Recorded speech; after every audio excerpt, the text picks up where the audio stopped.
When it comes to deciding what part of the state needs to evacuate, those decisions begin here at the Emergency Operations Center in Raleigh.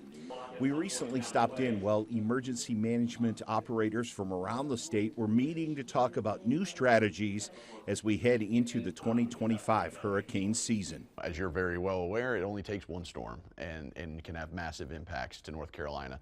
And it may not be the traditional, oh, it's a category 3, 4, 5 hurricane, where a tropical storm can have major impacts to our states. Justin Graney is the Chief of External Affairs and Communications for North Carolina Emergency Management.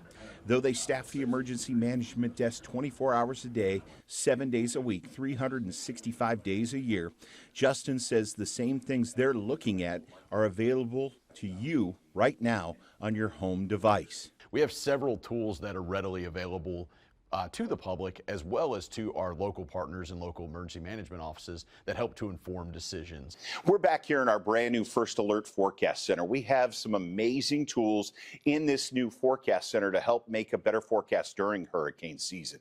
But there are tools that are also available to you at home right now. Get your phone or your tablet ready, because we're going to have a QR code coming up in just a couple of minutes to help direct you to one of those tools. But I want to show you this tool right now. It's called FIMAN. FIMAN stands for the Flood Inundation Mapping and Alert Network. This uses over 600 rain gauges to show you where flooding is happening or where it could happen. It's an amazing tool if folks need to evacuate an area, or possibly you need to travel someplace, or you just want to know what a certain amount of water would do. Here we zoomed into Beaufort, and you'll notice that if we add a scenario and we add, say, 6 feet of flooding, the water starts to get into downtown. You start to see the roads that are affected downtown. And in this particular situation, $5 million worth of damage happens and over 439 buildings are affected. Now let's go into our area, Lumberton. And if we zoom down into the river gauge in Lumberton and we set up a scenario, you can see what 10, 20, 30 feet of water would look like. We'll go up to 21 feet of water. That's a pretty significant flood. And you'll notice when you see that flooding, $18 million in damage is happening and 800 buildings are being affected. That's with 20 feet of water. Now imagine adding 8 more feet of water to that, and we see what we saw with Matthew, that record flooding that worked through Robeson County. This is just one of those many tools that's there for you right now. You can use this tool to see what different flooding scenarios may be headed your way, or if you're trying to evacuate, what roads you want to avoid. Plus, evacuation routes change depending on if you're at the coast or further inland.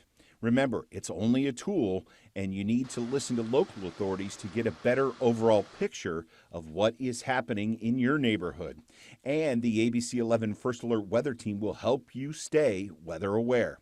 This flooding information is available to everyone. In public safety, the more information people have to be able to make decisions that are the right decisions for their family and for their own safety is important. So we don't want to have those tools, behind a wall where we're not allowing others to use them. Those tools are only part of the equation when it comes to safety. The other part is preparation.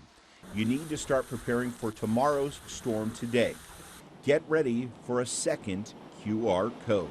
Making sure your home is prepared, making sure that you have a disaster kit for you and for everyone that lives in your home for 3 to 7 days. Information on what you can put in that kit to make sure you're prepared is available at readync.gov, and we definitely encourage people to spend some time at readync.gov.